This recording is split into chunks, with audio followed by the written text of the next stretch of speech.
Hello friends, welcome back. जैसा कि आप लोग पेट की परीक्षा के लिए स्टैटिक जीके पढ़ रहे थे, उसी क्रम में स्टैटिक जीके की अगली वीडियो है जहां से हम लोगों ने कल छोड़ा था, वही से स्टार्ट करते हैं बिना किसी टाइम वेस्ट के, क्योंकि अब बहुत पास आ गया पेपर। बस आप ताबड़तोड़ पढ़ते रहिए, रिवीजन करते रहिए। जितनी वीडियो मैंने करंट अफेयर और स्टैटिक जीके की डाली है, सब मैंने पेट को ध्यान में रख के डाला है, इसलिए प्लीज आप उन सबका रिविजन कीजिए। कल 136 नंबर क्वेश्चन हम लोग पढ़े थे, इसको एक बार देख लेते हैं। कहा था कि पीली क्रांति है ना, पीत क्रांति यहाँ पे लिखा, पीली क्रांति इसको बोलते हैं। पीली क्रांति का संबंध किससे? तो ये क्वेश्चन बहुत आसान है, तिलहन से हो जाएगा, कोई समस्या नहीं है। फिर यहाँ से जैसे खाद्यान्न की बात करता है, तो अगर हम लोग खाद्यान्न की यहाँ पे बात करेंगे तो 1966 और 67 के समय में यहाँ पे इंडिया में खाद्यान्न जो है, मतलब एक तरह से हरित क्रांति की बात करेंगे हम लोग। हरित क्रांति का यहाँ पे विकास होता है और एम एस स्वामीनाथन, जैसे कि मैंने कल की वीडियो में आपको सारी बातें बताई थी, एम एस स्वामीनाथन को हरित क्रांति का जनक कहा जाता है। और बेसिकली अगर यहाँ पे हम लोग प्राइमरली देखें तो फोकस हुआ था गेहूं के उत्पादन पर। तो ये चीज थोड़ा ध्यान रखना है कि गेहूं के उत्पादन पे ज्यादा जो है फोकस किया गया था। तो 1966 और 67 की बात हो रही है। एम एस स्वामीनाथन की बात होती है हरित क्रांति का जनक, इनको भारत में कहा जाता है। अगर विश्व की बात करेंगे तो नॉर्मन बोलाक को हरित क्रांति का जनक कहा जाता है। फिर अगर मत्स्य क्रांति की बात करेंगे तो यहाँ पे नीली क्रांति होती है, और नीली क्रांति से आपको याद रखना है, इसके जो जनक हैं, देखो कितना अच्छा है, क्रांति का नाम है नीली और इसके जो जनक है उनका नाम है हरि। कितना बढ़िया, वाओ, है ना। तो नीली क्रांति का जनक कहा जाता है हरिलाल चौधरी को। नीली क्रांति का जनक हरिलाल चौधरी को कहा जाता है, ध्यान रखना। और दुग्ध उत्पादन की बात करें तो ये श्वेत क्रांति होती है, श्वेत, है ना। और श्वेत क्रांति के जनक वर्गीज कुरियन को कहते हैं, आप सबको पता भी होगा, वर्गीज कुरियन, है ना, वर्गीज कुरियन हो जाएगा। और अगर सन की बात करेंगे तो 1970, ये जरूर याद रखना, 1970 इसका भी सन पूछा जाता है। कौन सा सन था? मतलब जो श्वेत क्रांति हुई वर्गीज कुरियन ने लाई, वो कब लाई थी? 1970 में। तो ये सब बातें कल हो गई थी, एक बार रिवीजन मैंने आपको करवा दिया है। अगले क्वेश्चन पे चलते हैं।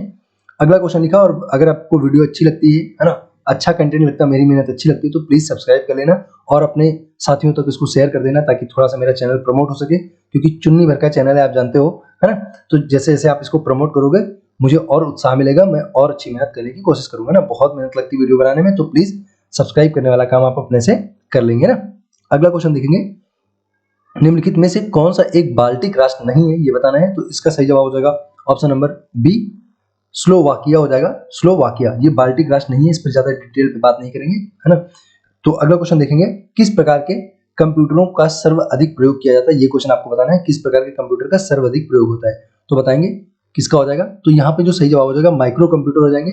माइक्रो कंप्यूटर का प्रयोग सबसे मतलब अगर देखा जाए तो सबसे व्यापक रूप से किया जाता है माइक्रो कंप्यूटर का प्रयोग। और अगर सुपर कंप्यूटर की बात करें तो दुनिया का सबसे तेज सुपर कंप्यूटर वर्तमान में जो है अमेरिका का है, यूएसए का है, यूएसए का, जिसका नाम फ्रंटियर है। फ्रंटियर, ओके, फ्रंटियर नाम हो जाएगा, फ्रंटियर यूएसए का है। और अगर इंडिया की बात करें, वर्तमान में इंडिया का सबसे तेज कंप्यूटर कौन सा हो जाएगा? तो इसका नाम है परम सिद्ध। इंडिया का सबसे तेज सुपर कंप्यूटर वर्तमान में क्या है?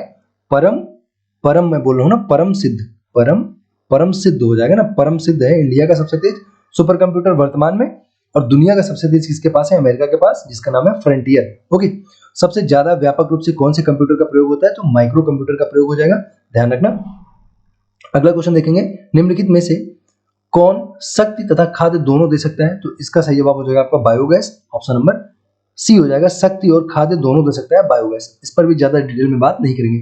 जो क्वेश्चन देखिए थोड़े कम इंपॉर्टेंट हैं, उन पर ज्यादा बात नहीं करेंगे, उनको आपको डायरेक्ट देख लेना, अगर मिलेगा तो डायरेक्ट उसको सही कर देना, ओके। तो बायोगैस है, शक्ति दोनों दे सकता है। अगला क्वेश्चन देखेंगे, और ये वाला क्वेश्चन कल गलती से हम लोगों ने पहले ही कर लिया था, तो इसका आपको आंसर पता ही होगा, ऑप्शन नंबर सी हो जाएगा। अब इसको पढ़ लेना एक बार। तो इस क्वेश्चन को मैंने कल ही करवा दिया था ना, तो आप इसको देख लेना, ऑप्शन सी सही हो जाएगा। अगला क्वेश्चन देखेंगे 141 नंबर। तो 141 लिखा है, निम्नलिखित में से कौन सी गैस ग्लोबल वार्मिंग के लिए ज्यादा जिम्मेदार है? सबसे ज्यादा दिए गए ऑप्शन में सबसे ज्यादा कौन सी गैस जिम्मेदार, आपको ये बतानी है। नाइट्रोजन, मीथेन, कार्बन डाइऑक्साइड या कार्बन मोनोऑक्साइड। तो देखिए जो कार्बन डाइऑक्साइड गैस हो जाएगी वो यहाँ पे हो जाएगी। किसकी बात कर रहा है? ग्लोबल वार्मिंग की बात कर रहा है। ग्लोबल वार्मिंग मतलब वैश्विक तापन की बात कर रहा है। तो ग्लोबल वार्मिंग के लिए सबसे ज्यादा कार्बन डाइऑक्साइड गैस जिम्मेदार होती है। और यहाँ पे एक चीज आपको ध्यान रखनी है, शुष्क बर्फ को क्या कहा जाता है? तो जो शुष्क बर्फ होती है वो भी एक प्रकार की कार्बन डाइऑक्साइड, यहाँ से क्वेश्चन बनता है कि शुष्क बर्फ क्या होती है? तो शुष्क बर्फ जो है एक प्रकार की कार्बन डाइऑक्साइड होती है, ये चीज ध्यान रखना। और बात करें, देखिए यहाँ से ये क्वेश्चन तो आपको समझ में आ गया कि ग्लोबल वार्मिंग के लिए कौन सी गैस जिम्मेदार होती है। तो ग्लोबल वार्मिंग के लिए कार्बन डाइऑक्साइड गैस जिम्मेदार हो जाएगी। इस तरह से आपसे क्वेश्चन पूछेगा कि जो ओजोन होती है, ओजोन जो परत होती है ना, O3, कहाँ पे होती है? समताप मंडल में, है ना। जो ओजोन परत होती है समताप मंडल में, पूछेगा कि उसके डिस्ट्रॉय करने के लिए, उसको जो है खराब करने के लिए, उसको तोड़ने के लिए, उसको नुकसान पहुंचाने के लिए कौन सी गैस जिम्मेदार होती है और कौन सी गैस जिम्मेदार नहीं होती है। तो अगर नहीं होने की बात करेंगे तो नाइट्रोजन गैस हो जाएगी, हाइड्रोजन गैस हो जाएगी और ऑक्सीजन गैस हो जाएगी। ध्यान से सुनना, क्वेश्चन पूछा जाता है हाइड्रोजन, नाइट्रोजन और ऑक्सीजन, जो कि ओजोन को नुकसान नहीं पहुंचाने वाली गैस है। और बात करें नुकसान पहुंचाने वाली, तो मीथेन हो जाएगी, कार्बन मोनोऑक्साइड हो जाएगी, कार्बन डाइऑक्साइड हो जाएगी, सीएफसी हो जाएगी, क्लोरोफ्लोरोकार्बन, और सबसे ज्यादा नुकसान कौन पहुंचाएगा अगर पूछे आपसे, तो सीएफसी हो जाएगी, क्लोरोफ्लोरोकार्बन हो जाएगी। ध्यान रखना, है ना, जो कि आमतौर पे रेफ्रिजरेटर और एसी से निकलती है। ये क्वेश्चन भी पूछता है, ठीक है। तो समझ आ गई बात ना। अच्छा, ओजोन संरक्षण दिवस कब मनाते हैं? 16 सितंबर को मनाते हैं। और ओजोन को मापने की जो इकाई होती है उसका नाम है डाप्सन, है ना, डाप्सन। इसका भी ध्यान रखना, ओजोन को मापते हैं डाप्सन से। इन सारी बातों को ध्यान रखना। ग्लोबल वार्मिंग की बात कर रहा है। और कार्बन मोनोऑक्साइड से क्वेश्चन बनता है, जो है कार्बन मोनोऑक्साइड से बनता है कि जो कार्बन मोनोऑक्साइड, उसमें जो व्हीकल होते हैं, जो गाड़ी मोटर होती है, वहां से जो धुआं निकलता है उसमें क्या होता है? कार्बन मोनोऑक्साइड होता है। और इसमें पीबी पाया जाता है, पीबी, है ना, पीबी मतलब लेड, लेड होता है, जो कि मनुष्य के फेफड़े में जाके मनुष्य को नुकसान पहुंचाता है। एक तरह से कई प्रकार की वहां पे बीमारियां उत्पन्न करता है, जो कि ब्लड में बहुत तेजी से घुलता है ना। कार्बन डाइऑक्साइड से 10,000 गुना तेजी से कार्बन मोनोऑक्साइड ब्लड में घुलता है, ये चीज ध्यान रखना। तो कार्बन मोनोऑक्साइड जिसमें क्या होता है? पीबी होता है, लेड होता है, सीसा होता है, जो कि मनुष्य के फेफड़ों को नुकसान पहुंचाता है ना। तो कार्बन मोनोऑक्साइड है जो कि मोटर गाड़ियों से निकलता है। ऐसे करके यहाँ पे क्वेश्चन बनता है, थोड़ा सा ध्यान रखना ना। और अगर बात करें लोहे की, तो इसका एक पीबी की अगर हम लोग बात करें, तो इसका जो अयस्क होता है, ये पूछता है गैलेना, है ना, गैलेना, गैलेना, गैलेना, ठीक। तो गैलेना ध्यान रखना, पीबी का अयस्क होता है गैलेना, ओके। और पारा का मैंने आपको कल बताया था, पारा का होता है सिनेबार। पारा का क्या होता है? सिनेबार होता है, सिनेबार, है ना। और पारा द्रव अवस्था में पाई जाने वाली एकमात्र धातु होती है, ये भी ध्यान रखना। और अधातु पूछेगा तो ब्रोमीन हो जाएगी। द्रव अवस्था में पाई जाने वाली धातु पारा है, और अधातु पूछेगा तो क्या हो जाएगा? ब्रोमीन हो जाएगा। अगला क्वेश्चन देखेंगे फटाफट। लिखा है कि निचली गंगा नहर का उद्गम कहां से होता है? तो नरौरा से हो जाएगा, नरौरा बुलंदशहर, यही है ना, नरौरा बुलंदशहर हो जाएगा। निचली गंगा नहर का जो है उद्गम कहां से होगा? नरौरा बुलंदशहर से हो जाएगा, है ना। बुलंदशहर अपने उत्तर प्रदेश का है। और यही से क्वेश्चन पूछता है कि गंगा नहर जो है वो अपने यूपी में किस जिले से एंट्री करती है, इंटर करती है? यूपी में कहां से एंटर करती है? तो बिजनौर जिला हो जाएगा, बिजनौर। बिजनौर जिले से अपने यूपी में गंगा नहर एंट्री करती है, और ओके, एंटर करती है, प्रवेश करती है, ओके। अगर पूछ रहा है कि निचली गंगा नहर का उद्गम स्थान कहाँ है, तो नरौरा हो जाएगा, बुलंदशहर अपना यूपी हो जाएगा। और नरौरा बुलंदशहर में ही एकमात्र परमाणु ऊर्जा संयंत्र उत्तर प्रदेश का है, जो कि नरौरा बुलंदशहर में, ये भी ध्यान रखना, परमाणु ऊर्जा संयंत्र है यूपी का एकमात्र। नरौरा के बुलंदशहर नरौरा में एकमात्र है यूपी का परमाणु ऊर्जा संयंत्र। अगला क्वेश्चन देखेंगे। अगला क्वेश्चन लिखा, उत्तर प्रदेश में उर्दू को द्वितीय राजभाषा कब घोषित किया गया? आपको ये क्वेश्चन बताना है। उत्तर प्रदेश को दूसरी राजभाषा कब कहा गया? उत्तर प्रदेश की उर्दू को। तो आपको पहले तो यही ध्यान रखना है कि उत्तर प्रदेश में जो दूसरी राजकीय भाषा है वो उर्दू है, और पहली जो है वो हिंदी है, जिसको 14 सितंबर 1949, है ना, 1949 को प्रथम राजभाषा का दर्जा दिया गया। राजभाषा की बात कर रहे हैं, राजभाषा, है ना, राष्ट्र की कोई भाषा नहीं है, राजभाषा है ना। तो इसका सही जवाब हो जाएगा 90 में एक कम। ध्यान रखना, 90 में एक कम, 1989। तो 90 में एक कम हो जाएगा। उर्दू को दूसरी राजभाषा का दर्जा दिया गया है, ठीक है ना। और पहली राजभाषा मैंने आपको पहले बता दी, हिंदी हो जाएगी। 14 सितंबर 1949 हिंदी दिवस भी इसी दिन मनाया जाता है, ठीक है ना। अगला क्वेश्चन देखते हैं। नेक्स्ट लिखा हुआ है यहाँ पे। अच्छा, हिंदी की और बात कर ले अगर, तो आर्टिकल की अगर बात करें तो ये भी ध्यान रखना, आर्टिकल 343 है ना, संविधान में जो है आर्टिकल कौन सा है हिंदी भाषा के लिए? 343, इसको भी ध्यान रखना, ओके। और अगर राजभाषा की बात करें तो जो कौन से भाग में है राजभाषा, है ना, राजभाषा किसमें है? भाग 17 में। संविधान के भाग जो 22 भाग है उसमें 17 में किसकी है? 17 में राजभाषा की बात की गई है, आर्टिकल 343 राजभाषा। अगला क्वेश्चन देखेंगे। नेक्स्ट लिखा हुआ है, और यहाँ पे मुझे लग रहा है कि नहीं अभी, okay come on. Uttar Pradesh 44 number question देंगे। उत्तर प्रदेश का मुख्य लोक नृत्य क्या है ये बताना है। तो यूपी का जो मुख्य नृत्य बताना है, तो उपरोक्त सभी हो जाएंगे, धोबिया, शायरा और राई हो जाएगा। यहाँ पे आपको और जो याद रखने वाले हैं, और याद रखने वाले आपको राहुला याद रखना है, राहुला, है ना, यूपी का आपको राहुला याद रखना है। और यूपी का आपको धुरिया याद रखना है, धुरिया, जो कि काफी पूछा जाता है, धुरिया, धुरिया। ये दोनों कहाँ के? बुंदेलखंड के। और एक ब्रिज का पूछा जाता है, ब्रिज का कौन सा है? चरकुला है, इसका नाम है चरकुला। तो चरकुला भी ध्यान रखना, ये ब्रिज का हो जाएगा चरकुला। राहुला और धुरिया कहाँ के हो जाएंगे, बुंदेलखंड के हो जाएंगे। बाकी पूछ रहा उत्तर प्रदेश के मुख्य नृत्य कौन से हैं, तो आप देखें धोबिया, सायरा, राई, राहुला, धोबिया, धुरिया हो गया और चरकुला हो गया। और अगर एकमात्र नृत्य उत्तर प्रदेश का जो कि एक प्रकार से जो शास्त्रीय अपने यहाँ के क्लासिकल डांस है, कितने क्लासिकल डांस है, 8 क्लासिकल डांस है इंडिया में, 8 क्लासिकल, शास्त्रीय डांस कितने हैं, 8 है। तो उसमें से उत्तर प्रदेश का कौन सा आता है, कथक आता है ना, उत्तर प्रदेश का कथक आता है, इसको ध्यान रखना है। और कथक के लिए कौन प्रसिद्ध है, बिरजू महाराज, जो कि लखनऊ घराने के हैं, जिनका हाल ही में निधन हो गया, ये भी ध्यान रखना ना। तो कथक के लिए प्रसिद्ध है बिरजू महाराज। और उत्तर प्रदेश का ये एक शास्त्रीय डांस है, 8 टोटल शास्त्रीय डांस है। और उत्तर प्रदेश का कौन सा कथक है, बिरजू महाराज प्रसिद्ध है, लखनऊ घराने से हैं। इन सारी बातों को ध्यान रखना। अगले क्वेश्चन पे चलते हैं। नेक्स्ट लिखा है जलियांवाला बाग में प्रदर्शन करने के लिए लोग क्यों जमा हुए थे। तो ये भी काफी बेसिक क्वेश्चन है, आसान क्वेश्चन है, सबको मालूम होगा। किचलू तथा सत्यपाल के बंदी बनाने के विरोध में प्रदर्शन कर रहे थे लोग, है ना। तो बिल्कुल आप सबको मालूम होगा, किचलू और सत्यपाल, इन दोनों लोगों को बंदी बना लिया था अंग्रेजों ने, जिनके विरोध में लोग इकट्ठा हुए थे। और उन निहत्थे लोगों पर जनरल डायर ने गोली चलवा दी थी, आप सबको पता है ना। और उसके लिए जो है जनरल डायर ने गोली चलवा दी थी, उसकी जांच की गई, उसकी जांच पड़ताल के लिए पूछा जाता है कौन सा आयोग गठित किया गया था, कौन सी समिति बनाई गई थी। तो यहाँ पे कौन सा नाम आता है, हंटर कमीशन आता है ना। तो हंटर कमीशन एक बना था, समिति बनाई गई थी, जिसने क्या किया था, जलियांवाला बाग हत्याकांड के बारे में जांच पड़ताल किया था। और बाद में आप सबको पता होगा कि जो जनरल डायर थे, इनको अपने उधम सिंह ने इंग्लैंड में जाके गोली मारी थी, आप सबको पता होगा, है ना। उधम सिंह ने इनको गोली मार दी थी। तो ये चीज आपको ध्यान रखनी है, जलियांवाला बाग हत्याकांड के बारे में इन सारी चीजों को थोड़ा ध्यान रखना। और 1919 में होता है, आप सबको ये तो पता ही है कि जलियांवाला बाग 13 अप्रैल 1919 को अमृतसर में होता है, ये तो आप सब लोग जानते ही होंगे ना। अगला क्वेश्चन देखेंगे, एयरलाइंस गोल्ड कप का संबंध किससे। देखिए ये बढ़िया क्वेश्चन है, बढ़िया का मतलब थोड़ा फालतू टाइप का क्वेश्चन और कठिन क्वेश्चन हो जाएगा ना। तो यहाँ से मैं आपको और अच्छी बातें बता दूंगा। पूछ रहा है एयरलाइंस गोल्ड कप का संबंध किससे, हॉकी, फुटबॉल, टेनिस या स्क्वाश। तो यहाँ पे इसका सही जवाब हो जाएगा फुटबॉल। जो एयरलाइंस गोल्ड कप है ये फुटबॉल से संबंधित है, आपको ये ध्यान रखना है। और फुटबॉल से आपको याद रखना है संतोष, याद रखना है संतोष, है ना। संतोष ट्रॉफी फुटबॉल की हो जाएगी। उसके बाद डूरंड हो जाएगा, है ना, डूरंड। तो डूरंड हो जाएगा, संतोष के बाद डूरंड हो जाएगा।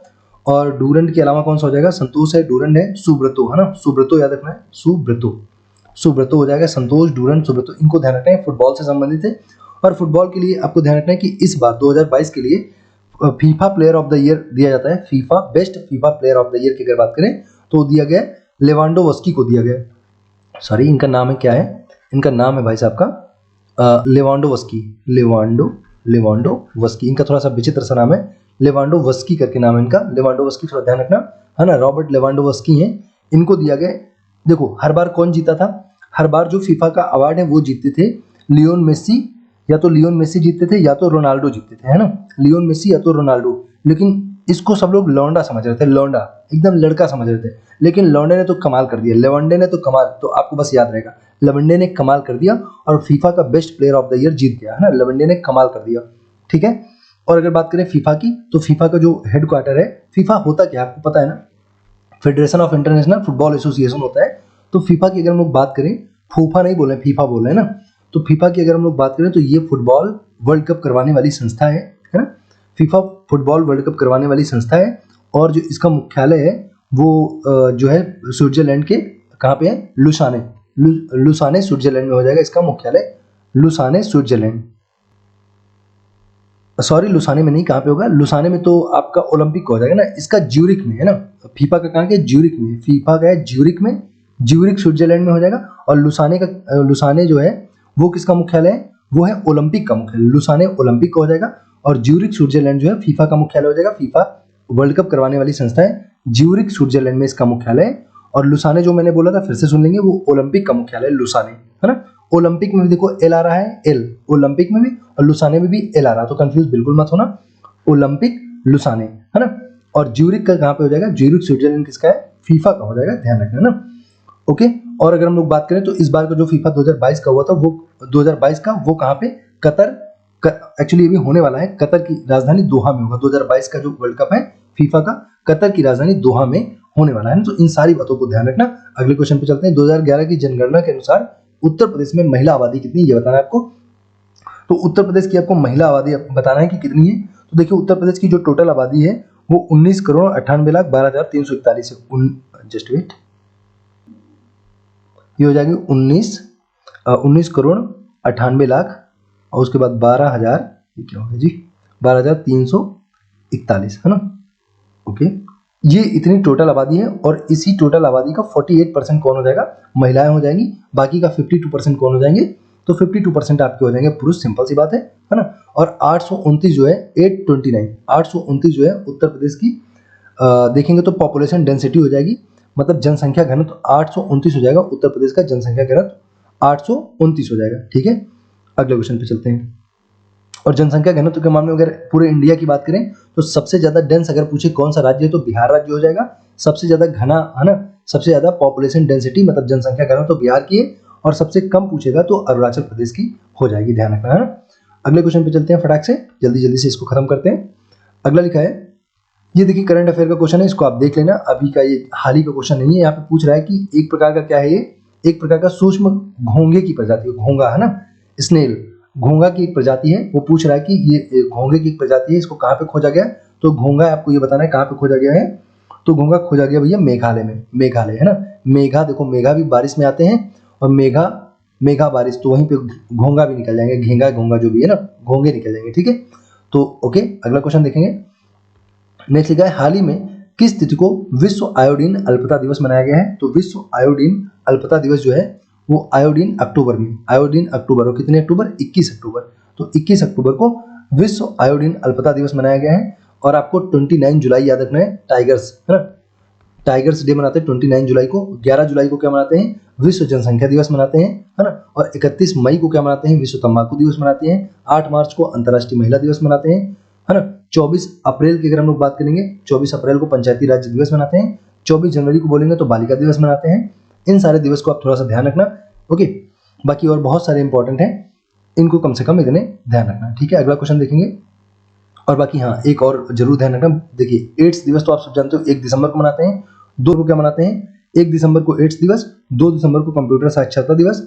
और अगर हम लोग यहीं पे बात करें 2 फरवरी वाला है ना, 2 फरवरी विश्व आर्द्र भूमि दिवस मनाते हैं 2 फरवरी को, ये बड़ा इंपॉर्टेंट है। 16 सितंबर मैंने आपको बताया था ओजोन दिवस है ना, ओके। और उसके बाद 16 सितंबर हो गया विश्व ओजोन दिवस। इन सारे को थोड़ा ध्यान रखना है ना। आइए अगला देखें। नेक्स्ट है, मुख्यमंत्री राशन आपके द्वार योजना किस राज्य की है, ये बताना है। मुख्यमंत्री राशन आपके द्वार योजना किस राज्य की है, तो ये हो जाएगा आपका, मैंने ये वाला क्वेश्चन आपको करवाया भी है, तो ये हो जाएगा मध्य प्रदेश राज्य का है ना। किसी एक वीडियो में, करंट अफेयर की वीडियो मैंने आपको करवाया है, ये मुख्यमंत्री राशन आपके द्वार योजना, ये मध्य प्रदेश का हो जाएगा।